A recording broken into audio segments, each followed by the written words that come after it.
So when you're finished with the peppers, then the next project that we talked about last week is the still life using the 3 objects. So if you haven't done so, make sure that you upload your 3 pictures before you start drawing it, because the 3 pictures will be for a grade. So remember that with this, we want to make sure that your 3 objects are similar in size, that you have nice use of shadows and lights, that your picture is in focus and not blurry, that's not too big or too small. So once you have the picture ready to go, then you need to save it to your iPad. Now the obvious option here would be to go to download image at the bottom here, but if you do that, it downloads it into a file that's not, a source that's not really convenient for what we're going to do next. So what I would do if I were you is resize it again, so make sure that it's the size of the screen, and then take a screenshot of it.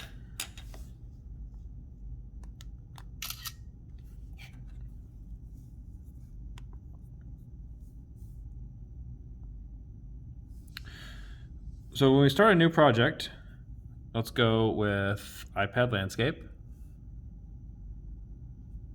That's a lot of focus. Now, we didn't really talk much about the layers with the last project, the peppers. We talked about the other features over here and what we can do, but for this one, we're going to start incorporating the layers. Now, with this, the still life overall is going to be easier than the peppers, because we're going to be using the picture as kind of a template for which pretty much you're going to trace. So you're going to use that to kind of lay all of the framework and then go back in with the shading. So for your layers, you have your background and your sketch kind of as default. And then the circle with the plus above it is for creating a new layer. So we're going to click on that. And you want an image layer. And then on your iPad, find your picture. So if you would have gone to download image from Schoology, then you're not going to be able to conveniently find it and place it into this document. So that's why I recommend taking a screenshot of it and doing it this way. But I'm going to just kind of zoom out a little bit so I can see the entire frame here. And I'm going to resize that picture so that it fills up all the space. Remember, make sure that you drag from a corner so that you don't distort and stretch your picture. So resize it as large as it can go to be in the space. If there's a little bit of overlap from your drawing space, that's fine, as long as your objects are still within view. I'm going to click done. Oops.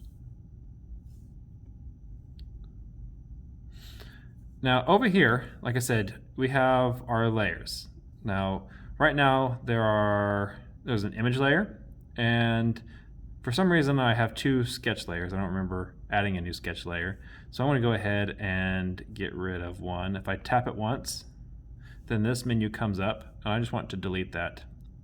This background layer, I don't really need it either, so I'm going to delete it as well, just so that this is a little bit more organized. Now when you click and hold, you can arrange the order of the layers, and I want to draw on my sketch layer. If I had a bunch of layers here, then whatever layer is at the top of this list, that's what's going to be what's on top. That's what's going to be more kind of in front of all the other layers. So if I click and hold this one, I move it to the top there so that my image layer is below the sketch layer. Now, whenever I start sketching, and again, just like with the peppers, we're going to be using the graphite pencil as our tool. Again, this drawing is going to be in black and white, so you do not need to change the color throughout. You'll just be adjusting the size and the flow for whatever you're be doing, whether it's the outline of things or the shading. So obviously, first thing I got to do is start with the outline of things. Now, if I were to just start drawing on here, this picture is kind of dark, and with the color, it's going to be hard for me to see my drawing. You know, if I zoom in and start drawing, you know, it's kind of hard to see what I just drew. So what I can do, if I double tap the layer, then it hides what I've drawn. Apparently, I didn't draw anything. So.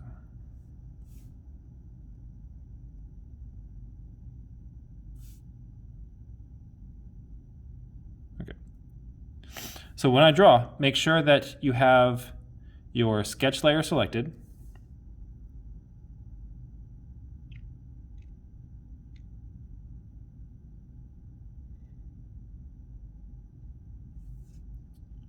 And like I said, the line that I just drew, I can't really see very well. So now, if I hide that layer, my line is a little bit more visible. If I'm doing the outline, I might bring the flow up a little bit higher. But what I can do to help be able to see this a little bit better as I draw is on my image layer, if I click once and then click again, then with this menu, if I lower the opacity, you know, somewhere where it's about halfway or less, then I can still see the initial image, but I can also see my drawing as what I've done. So that's going to make it a lot easier for me to go around. Like I said, I'm just pretty much just tracing.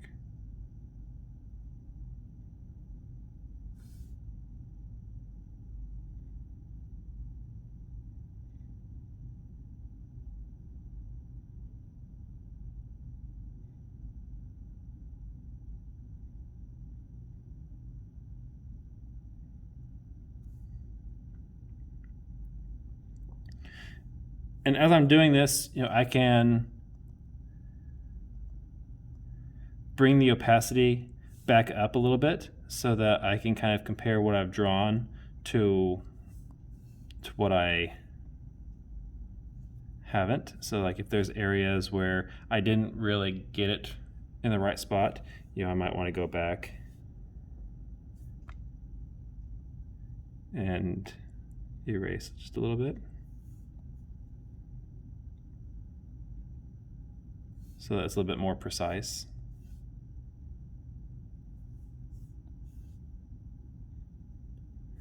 But everything else is going to be pretty much the same as the peppers.